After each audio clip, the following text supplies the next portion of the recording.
Hello and welcome back my different friends. आज हम बात करने वाले हैं साइंस के टॉप 20 क्वेश्चंस के बारे में, जो कि आपके डीएफसीसीएल के एग्जाम के लिए बहुत ही ज़्यादा इंपॉर्टेंट है। तो पूरा वीडियो शुरू से लेकर लास्ट तक ध्यान से देखना। साथ ही साथ अगर आप हमारे चैनल फर्स्ट टाइम विजिट करें तो चैनल को सब्सक्राइब जरूर कर लेना, बेल आइकन को जरूर प्रेस कर लेना, ताकि भविष्य में जब भी नया वीडियो अपलोड हो उसकी नोटिफिकेशन आपको सबसे पहले मिल सके। अगर फ्रेंड्स अगर आपको हमारे प्रीवियस वीडियो देखने हैं तो प्ले लिस्ट में जाकर आप देख सकते हैं, फिर प्रीवियस वीडियोज़ में जाकर आप देख सकते हैं, वहाँ पर आपको सभी वीडियोज़ मिल जाएंगे।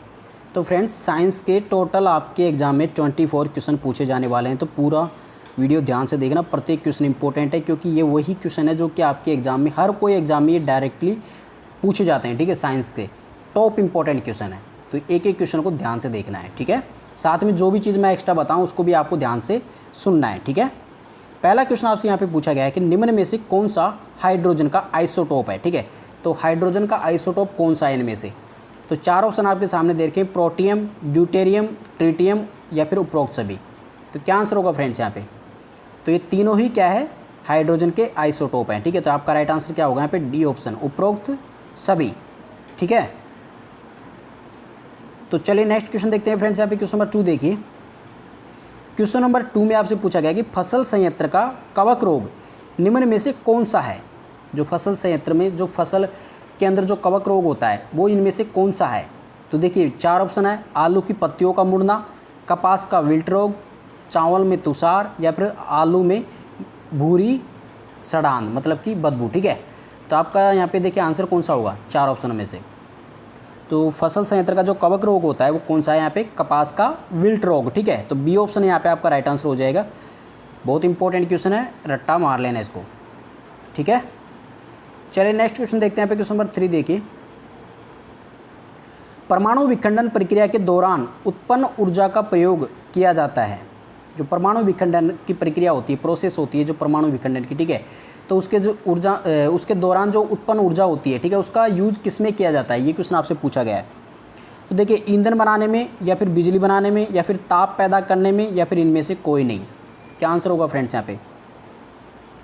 तो जो परमाणु विखंडन से जो की जो प्रोसेस होती है उसके दौरान जो एनर्जी रिलीज होती है, ठीक है, जनरेट होती है एनर्जी, तो उसका यूज किया जाता है फ्रेंड्स यहाँ पे बिजली बनाने में। ठीक है, तो यहाँ पे बी ऑप्शन बिल्कुल आपका यहाँ पे राइट आंसर हो जाएगा, बिजली बनाने में। ठीक है, चलिए नेक्स्ट क्वेश्चन देखते हैं। यहाँ पे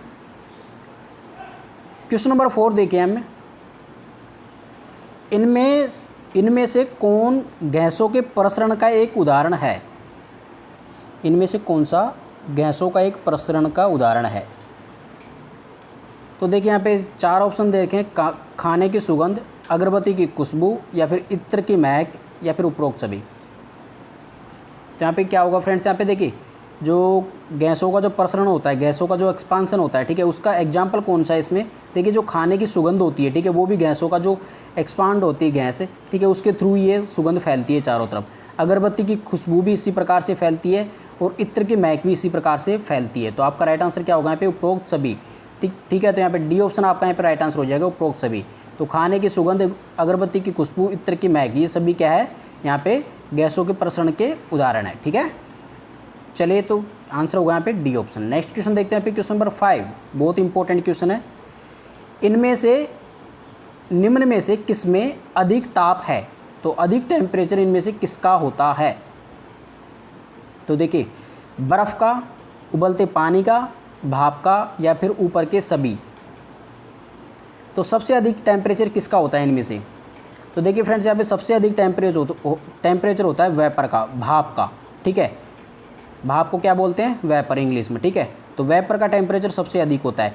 आपने देखा होगा फ्रेंड्स, अगर आप आग के हाथ लगाते हो तो जलता नहीं है, लेकिन अगर आपने भाप के अंदर हाथ दे दिया तो आपका फटाक से आपका हाथ जल जाएगा। ठीक है, तो भाप का क्या होता है कि टेम्परेचर बहुत ही ज़्यादा होता है। तो सबसे ज़्यादा जलन किससे होती है? जब जलते हैं तो भाप से। ठीक है, आग के बजाय भाप से ज़्यादा जलन होती है। इस प्रकार के भी क्वेश्चन आपसे पूछे जाते हैं। ठीक है, तो ध्यान से देखना है कि क्वेश्चन को। तो आंसर होगा यहाँ पे भाप। नेक्स्ट क्वेश्चन देखिए यहाँ पे क्वेश्चन नंबर 6। इनमें से कौन महामारी और स्थानिक दोनों प्रकार की बीमारी है?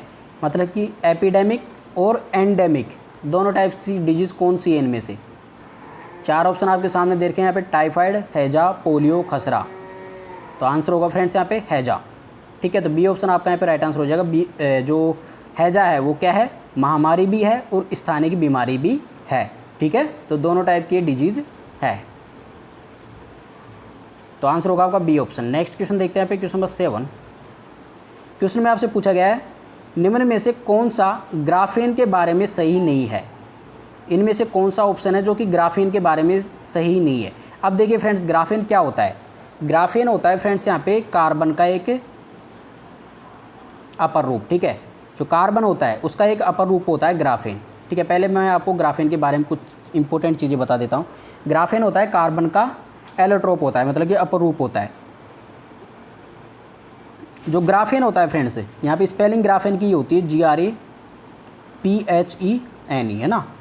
तो जो ग्राफेन होता है ये कार्बन का अपर रूप होता है और इसको ग्रेफाइट से निकाला जाता है, मतलब ग्रेफाइट से इसका निर्माण किया जाता है। और ग्रेफाइट भी क्या है, कार्बन का अपर रूप होता है ग्रेफाइट भी। ठीक है, तो ग्रेफाइट से इसका निष्कर्षण किया जाता है। ठीक है, मतलब ग्रेफाइट से इसको निकाला जाता है। ठीक है, तो ग्राफेन क्या हो गया यहाँ पे, कार्बन का एक अपर रूप हो गया, एलोट्रोप हो गया। और इसकी जो संरचना होती है फ्रेंड्स यहाँ पे, तो 2 डायमेंशनल होती है, 2D होती है। ठीक है, ये भी आपको ध्यान में रखना है कि इसकी जो संरचना होती है वो 2D होती है। साथ में इसकी जो स्ट्रक्चर है वो हनी कॉम्ब जैसी होती है। ठीक है, हनी कॉम्ब का मतलब समझेगा फ्रेंड्स, यहाँ पे इस प्रकार से होती है। देखिए यहाँ पे बेंजीन की जो श्रृंखला होती है ना, उस टाइप से होती है यहाँ पे। तो इस प्रकार से इसकी संरचना यहाँ पे बनती है। फिर यहाँ से ऐसे बन जाता है ये। तो इस प्रकार से ये शहद जो मधुमक्खी का छत्ता होता है उस प्रकार से इसकी ये संरचना बनी होती है। तो इसका यहाँ पे कहने का मतलब है हनी कॉम्ब स्ट्रक्चर टाइप का ये होता है, ये भी सही है यहाँ पे। और दूसरा है यहाँ पे परमाणु जाली के रूप में होता है, बिल्कुल जाली के रूप में परमाणु होते हैं। और कार्बन के एलोट्रोप हैं, बिल्कुल ग्राफेन कार्बन का एलोट्रोप होता है, कार्बन का अपर रूप होता है। और यहाँ पे बी ऑप्शन दे रखा है यहाँ पे ये 3 डायमेंशनल स्ट्रक्चर है। नहीं फ्रेंड्स, अभी आपको मैंने बताया ये 2 डायमेंशनल स्ट्रक्चर होती है। ठीक है, तो यहाँ पे 2D स्ट्रक्चर होती है, तो यहाँ पे 3 डायमेंशनल, यहाँ पे ये बिल्कुल गलत हो जाएगा। तो आपका आंसर कौन सा होगा, यहाँ पे 3 डायमेंशनल स्ट्रक्चर नहीं होती है। ठीक है, तो ये आपका राइट आंसर हो जाएगा यहाँ पे। ठीक है, ग्राफेन के बारे में याद रख लेना फ्रेंड्स, बहुत इंपॉर्टेंट है। अभी हाल ही में ये न्यूज़ के अंदर है। ठीक है, और न्यूज़ में क्यों है फ्रेंड्स ये, क्योंकि ग्राफेन एक इतना मुलायम है कि इससे किसी प्रकार का हम मटेरियल बना सकते हैं, या फिर किसी प्रकार का हम हार्डेस्ट मटेरियल बना सकते हैं, और बहुत ही सॉफ्ट वाला मटेरियल भी इससे बना सकते हैं। ग्राफेन को कई प्रकार से इसका यूज़ किया जाता है, कोई सा भी मटेरियल आप चाहो। और ये हाईली कंडक्टिव होता है, ये भी आपको याद रखना है। ठीक है, हाईली क्या होता है, ये कंडक्टिव होता है। ठीक है, देखिए ग्रेफाइट भी कंडक्टर होता है एक तरीके से। ठीक है, लेकिन ये हाईली कंडक्टिव है, ये ग्रेफाइट से भी ऊपर है, हाईली कंडक्टिव है ये, है ना। तो आपको ये याद रखना है। चलिए नेक्स्ट क्वेश्चन देखते हैं, क्वेश्चन नंबर 8।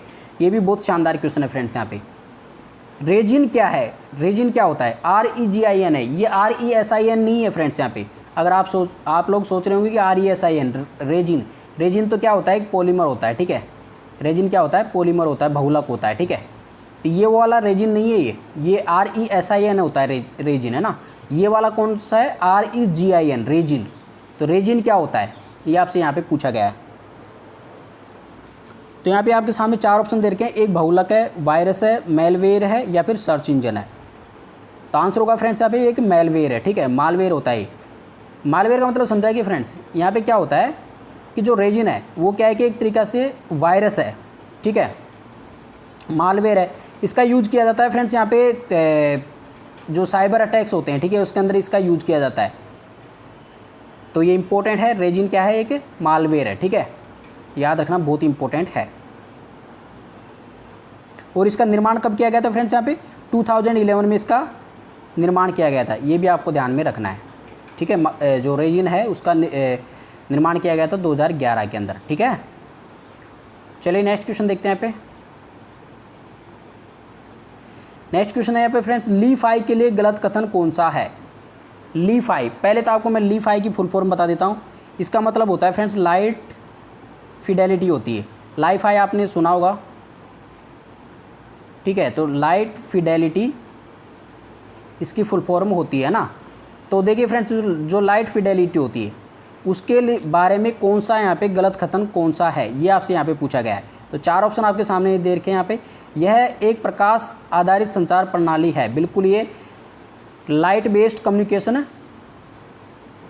सिस्टम है। ठीक है, प्रकाश आधारित संचार प्रणाली, ठीक है, लाइट बेस्ड कम्युनिकेशन सिस्टम होता है। और इसके अंदर क्या होता है फ्रेंड्स, एलईडी और जो इंफ्रारेड लाइट होती है, ठीक है, उसका यूज किया जाता है कम्युनिकेशन के अंदर, है ना, कम्युनिकेशन के लिए। और इसके अंदर क्या होता है, यह एक वायर कनेक्शन होता है। नहीं फ्रेंड्स, ये वायर कनेक्शन नहीं होता। ये आपका यहाँ पे राइट आंसर होगा कि यहाँ पे कौन सा गलत कथन कौन सा है, ये आपको फाइंड आउट करना था। तो गलत कथन कौन सा है, ये वायर कनेक्शन है। नहीं, ये वायर कनेक्शन नहीं है, ये वायरलेस कनेक्शन है फ्रेंड्स, यहाँ पे ना बिना वायर का कनेक्शन है, लाइट फिडेलिटी है, ठीक है। और ये क्या होता है, बाई डायरेक्शनल संचार पर आधारित होता है, ठीक है, जो बाई डायरेक्शनल कम्युनिकेशन होता है, ठीक है, उस पर ये बेस्ड होता है। इसके अंदर क्या होता है, कम्युनिकेशन बाई डायरेक्शनली होता है, ठीक है, मतलब सुन भी सकते हैं और भेज भी सकते हैं डेटा, ठीक है।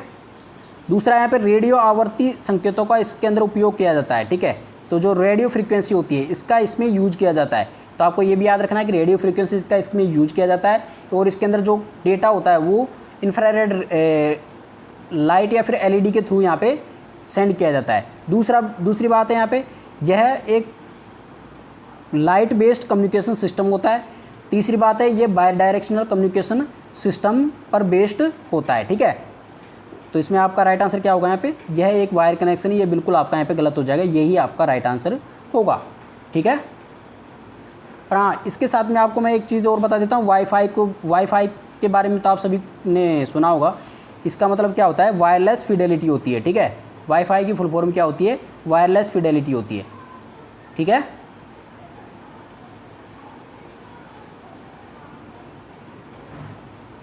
नेक्स्ट क्वेश्चन देखिए यहाँ पे, क्वेश्चन नंबर 10, सबसे बड़ा अणु कौन सा है जो मानव तन का एक हिस्सा है। इनमें से सबसे बड़ा अणु कौन सा है जो कि मानव शरीर का एक मतलब कि मानव तन का एक हिस्सा है, मतलब मानव की जो ह्यूमन बॉडी है उसका एक पार्ट है। इनमें से कौन सा अणु है।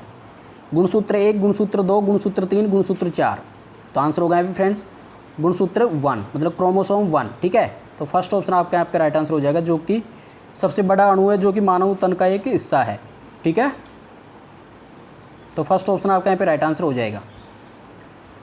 नेक्स्ट क्वेश्चन देखते हैं यहाँ पे, क्वेश्चन नंबर 11, सबसे पहले प्रकाश की गति को किसने मापा था। तो फ्रेंड्स यहाँ पे पूछा गया है कि सबसे पहले प्रकाश की गति को किसने मापा था, ठीक है, मापा था, ये पूछा गया है यहाँ पे। तो सबसे पहले प्रकाश की गति को किसने मापा था फ्रेंड्स, यहाँ पे ओलॉस रोमन ने, ठीक है। तो रोमन ने सबसे पहले प्रकाश की गति को नापा था, ठीक है। और इन्होंने कब नापा थे, 1676 या 78 में इन्होंने मापा था, ठीक है, 1676 या 78, ठीक है। तो इसमें क्या था, इन्होंने प्रकाश की गति को मापा था, ठीक है। अगर आपसे यहाँ पे देखिए ऑप्शन में आपके 1676 और 1678 दोनों आते हैं ना, तो आपको राइट आंसर कौन सा करना है यहाँ पे फ्रेंड्स, 1678 करना है, ठीक है। अगर आपके ऑप्शन में ओनली 1676 ही आता है, ठीक है, तो आपको 1676 यहाँ पे आपका राइट आंसर करना है, ठीक है। तो आंसर होगा यहाँ पे फ्रेंड्स रोमन ने, सबसे पहले किसने मापा था प्रकाश की गति को, रोमन ने, ठीक है। नेक्स्ट क्वेश्चन देखिए यहाँ पे, क्वेश्चन नंबर 12, गिरगिट रंग क्यों बदलता है। तो गिरगिट रंग क्यों बदलता है फ्रेंड्स, यहाँ पे 4 ऑप्शन आपके सामने, अन्य जानवरों से बचने के लिए रंग बदलता है, या फिर गर्मी प्रबंधन के लिए रंग बदलता है, या फिर गिरगिट वातावरण के प्रति संकेत के रूप में रंग बदलता है, या फिर ऊपर में से कोई भी नहीं, ठीक है। तो यहाँ पे 4 ऑप्शन है, आपको बताना है इसमें आंसर क्या है।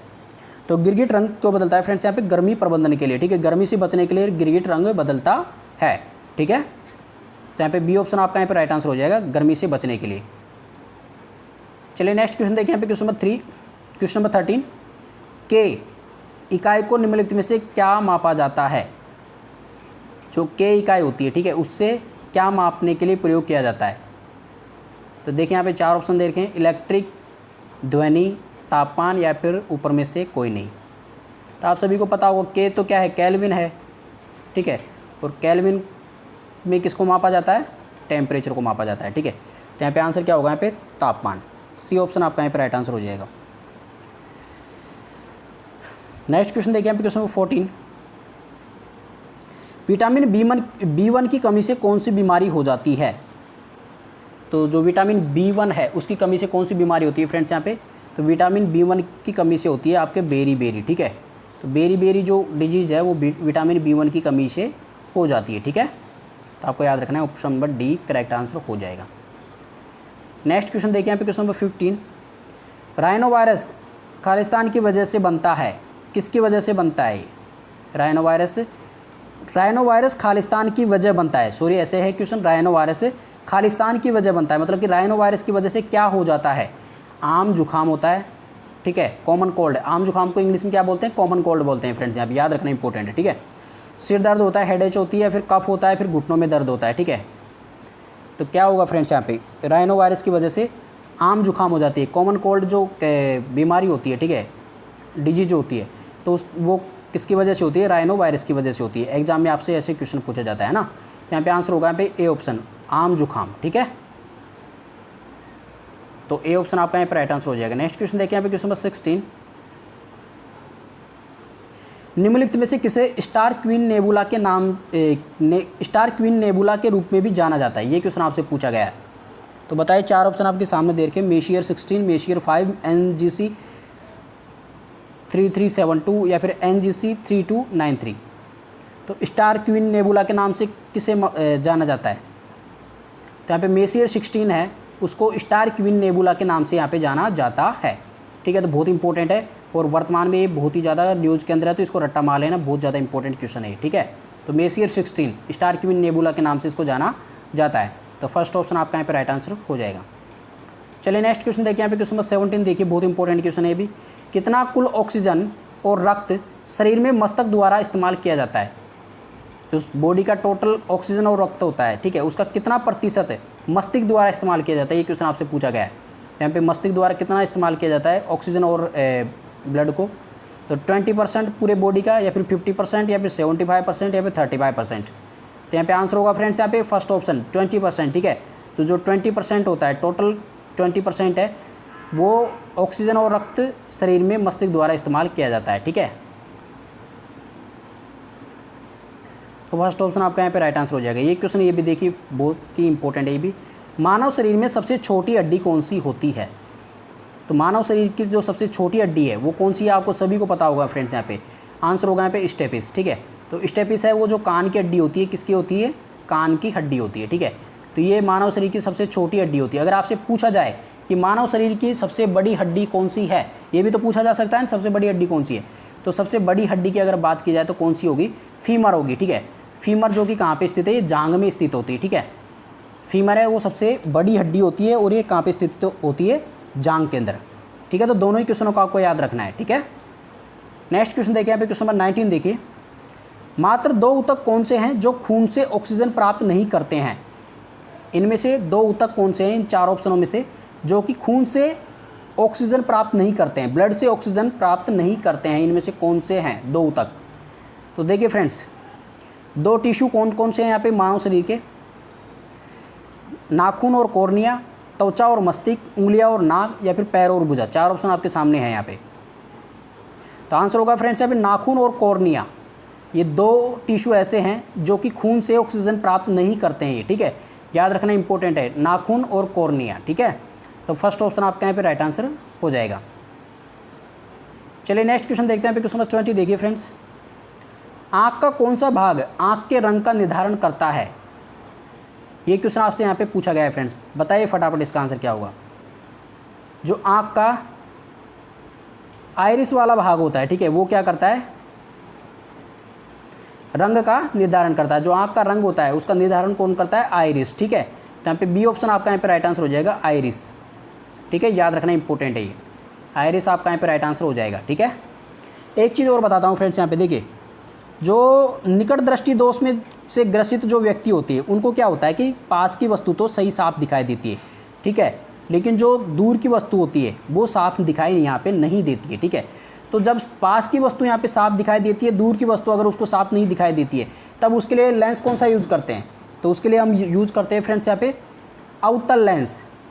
याद रखना कौन सा लेंस यूज़ करते हैं, अवतल लेंस यूज़ करते हैं, ठीक है। तो जो निकट दृष्टि दोष होता है, निकट दृष्टि दोष का मतलब निकट की वस्तु तो साफ दिखाई देती है लेकिन दूर की वस्तु उनको साफ दिखाई नहीं देती है, तो उस केस में हम यूज़ कौन सा करते हैं, दर्पण, कौन सा लेंस यूज़ करते हैं, उसके अंदर अवतल लेंस यूज़ करते हैं, ठीक है। अगर इसका जस्ट अपोजिट केस हो जाए, दूर दृष्टि दोष की बात करें, ठीक है, दूर दृष्टि दोष का मतलब होगा कि दूर की वस्तु तो साफ दिखाई देगी लेकिन जो पास की वस्तु है वो साफ दिखाई नहीं यहाँ पे नहीं देती है, तो उस केस में कौन से लेंस का यूज किया जाता है फ्रेंड्स, यहाँ पे उस केस में यूज किया जाता है उत्तल लेंस का, ठीक है। उत्तल लेंस का उस केस में यूज किया जाता है जब दूरदृष्टि दोष होता है ठीक है। दूरदृष्टि दोष के केस में हम यूज कौन सा करते हैं, उत्तल लेंस, ठीक है। तो आपको ये भी चीज़ें याद रखनी है। तो फ्रेंड्स ये हो गया आपके top 20 questions. I hope friends आज की वीडियो आप सभी को पसंद आए हुए। अगर वीडियो पसंद आए तो उसको लाइक, कमेंट और शेयर जरूर करना।